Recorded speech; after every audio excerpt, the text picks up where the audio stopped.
Bonjour, bienvenue sur ma chaîne YouTube Ivo Fit Form. Tu as cliqué sur le lien de la vidéo par pur hasard, tu as gagné le gros lot. Venir sur ma chaîne, c'est mieux que de gagner le plus gros de tous les jeux de hasard. Parce que tu es curieux, pas de soucis, j'ai rien contre les voyeurs. Je te demande juste de rester jusqu'à la fin. Mais moi, je suis pas un exhibitionniste pervers, donc tu vas pas voir grand chose de moi, hormis que je suis habillé. Car parce que tu me suis sur les autres réseaux sociaux, cool. On va pouvoir encore un peu plus échanger en tout bien tout honneur toujours. Avant de commencer cette vidéo, si tu es ici pour la première fois, je vais t'inviter à t'abonner à ma chaîne, à activer la notification, la petite cloche là, juste pour que tu ne manques aucune de mes prochaines vidéos. Et d'ailleurs, je t'invite à aller voir visionner mes précédents vlogs. Un j'aime serait super sympa de ta part, c'est la seule chose que je demande. Et merci pour les commentaires que tu as laissés sur la précédente vidéo. Donc cette semaine, dans cette vidéo, je vais revenir sur un sujet que j'ai déjà abordé sur un post sur Instagram et sur quelque chose qui est mis en place pour un mode de lifestyle. Un mode de lifestyle avec lequel je ne suis pas en total d'accord et c'est pour moi, on a le droit d'exprimer son opinion, qu'on soit d'accord ou pas. Donc moi là, je vais dire un truc, je ne suis pas trop d'accord avec ce qui se raconte. Même s'il faut dans un point de vue commercial dire et raconter ce que les gens veulent entendre, et moi là, ça je sais pas faire. Et encore une fois de plus, je vais aller à l'encontre et je vais faire une entorse à ces dogmes de business. Donc je vais te parler de la motivation. Une émotion utilisée en long, en large et en travers dans le monde du fitness et pas que. Mais bon, moi je travaille dans le fitness. Tellement en travers que pour moi, à mon avis, ça part dans tous les sens. De la motivation en veux-tu en voilà, à toutes les sauces, de la plus douce à la sauce harissa. Mais c'est quoi la motivation ? Est-ce que c'est vraiment l'élément moteur pour réaliser ton projet, pour atteindre ton objectif ? Alors là, je vais aller en compte de tout ce qui se dit. Et pour moi, non, la motivation n'est pas et ne doit pas être cet élément moteur, ce pilier central pour atteindre tes objectifs, avoir du résultat. Mais avant toute chose, sans plus attendre, on va faire place à une petite introduction et je te souhaite un bon visionnage. Et surtout, n'oublie pas de me répondre en commentaire et je me ferai toujours un plaisir de te répondre.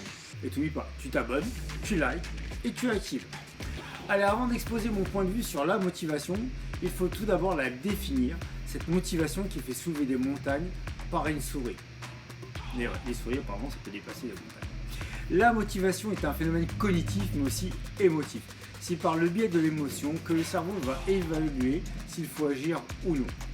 L'émotion se situe en amont de la motivation, en ce qu'on va agir pour rencontrer une situation plaisante ou fuir une situation déplaisante.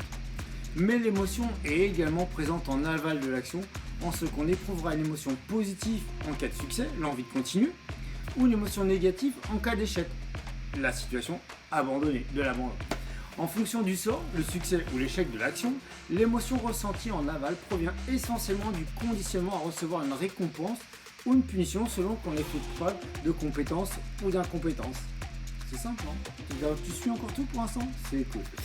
La motivation constitue un motif pour bouger, un motif qui répond à un besoin ou à un désir. La motivation est liée à une émotion, c'est une variable intervenante. La motivation est une variable hypothétique qui fonctionne comme cause pour les réactions comportementales.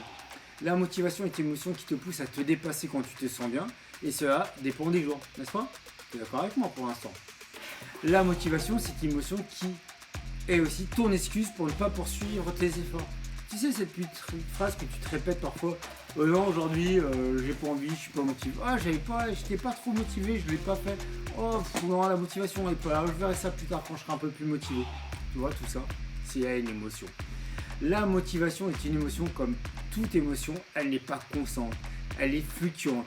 Et cette motivation, cette émotion, elle ne rime pas avec la devise de la ville de Paris. Fluctuate, net, mergiture. Ok, j'ai un super bon latin.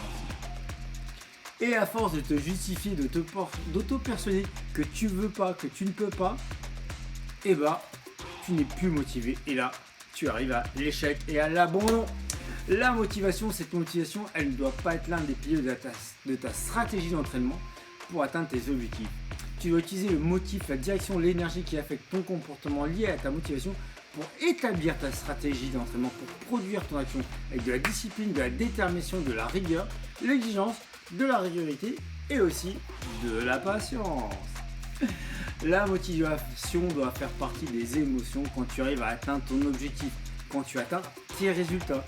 Tu l'auras compris, je suis pas un fervent défenseur de la motivation à tout va, ni à te vendre de la motivation en veux-tu en voilà pour te faire avancer à tour de bras. Attention, un petit moment de science, j'espère que ça va pas te faire fuir, que ça va permettre à tout de comprendre un peu plus. En neuropédagogie, on distingue deux types de motivation, la motivation extrinsèque et intrinsèque. La motivation extrinsèque est la forme la plus simple puisqu'elle s'appuie sur des relations causales. Si l'énergie est interne, le motif et la direction sont essentiellement externes, c'est-à-dire qu'elles viennent de l'extérieur, c'est ce que tu vois. Par conséquent, la motivation extrinsèque est la forme de motivation la plus moins performante, la plus aléatoire mais la plus facile à actionner. Un exemple tout simple, c'est bientôt l'été, d'accord, les saisons sont déréglées, l'été a déjà commencé, les vacances vont bientôt débuter, et face à tes afflux de posts de story mettant en avant des chefs de ouf, des body sumers, des challenges dans tous les sens, tu te motives à y rassembler, mais ça va durer combien de temps? Et si tu n'y arrives pas, tu vas faire quoi? Et après l'été, tu vas faire quoi? Tu vas faire un body raclette l'hiver? Pas sûr.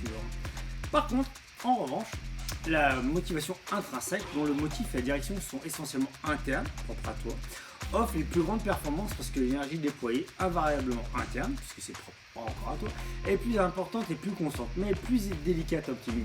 Elle dépend uniquement des besoins et des désirs de la personne. Je reprends l'exemple de l'été. Et on va dire que tu as décidé d'anticiper avant le début du deuxième confinement, c'est cette période un peu difficile qu'on vient de vivre et qui restera peut-être un pan de l'histoire de l'humanité.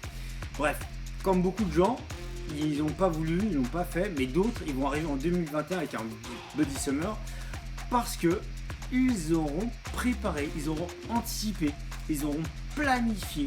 Donc si tu planifies ton action avec un motif et une direction, ça va sûrement te conduire à la réussite de ton objectif et à maintenir tes résultats.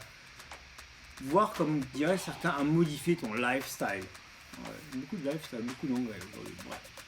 Mais pour aboutir à cela, il a fallu que tu détermines tes besoins et tes désirs. Mais aussi que tu dois mettre en place ta stratégie d'entraînement avec des objectifs à court, moyen et long terme. Vas-y déjà, essaie de m'en citer 10, répertorier, ce sera pas mal. Pour te maintenir dans ton cap, tel un navigateur dans la route du Rhum, tu dois faire de la discipline, de la régularité, de la détermination, de l'exigence, de la rigueur et de la patience. C'est beaucoup moins glamour et vendeur que de la motivation à tout va. C'est mon point de vue, c'est mon avis. C'est ainsi que j'établis toutes mes stratégies d'entraînement. Et si tu regardes de près une planification d'entraînement telle qu'elle est enseignée et appliquée à tous les sportifs, elle ne fait pas vraiment la pub du programme Flash de 90 jours. Ton programme 90 jours, c'est généralement une séquence de ces stratégies. Ok, tu vas me dire, mais moi je suis pas un athlète de niveau, j'ai pas besoin d'un tel programme à long terme. Pourquoi tu ne peux pas appliquer à toi moi ce qui fonctionne au plus haut niveau? Il suffit de l'adapter à ton niveau pour atteindre ton objectif. Non? Tu crois pas? Une conclusion sur ce lifestyle autour de la motivation. On va faire un peu plus bref. La motivation, c'est une émotion de courte durée et peu fiable. Elle est produite par un éclat d'énergie. Elle produit un éclat d'énergie puissant mais peu durable. Elle est puissante mais elle est éphémère. C'est bien quand tu as un sursaut, mais ça fait comme l'effet d'un pchi d'une bouteille d'eau que tu débouches. C'est très éphémère, c'est pchi, et après plus rien. Au lieu de construire ton objectif sur l'instant T, ici de cette émotion, base-toi sur un lifestyle un peu plus rationnel. Utilise la discipline. Pourquoi la discipline? Parce que la discipline, c'est structuré et cohérent. Elle est axée sur des objectifs et des résultats à court, moyen et long terme. C'est un état d'esprit. Et l'état d'esprit l'emporte toujours sur les émotions. Là, il y a la tempête dehors. Tout va s'élever. Bref. Maintenant, on arrive à la fin de la vidéo. Et je te remercie d'avoir visionné jusqu'à la fin et d'être resté avec moi jusqu'au bout. D'ailleurs, si tu es resté aussi longtemps, commente motivation. Et n'oublie pas, ne sois plus l'ombre de toi-même et reste cool.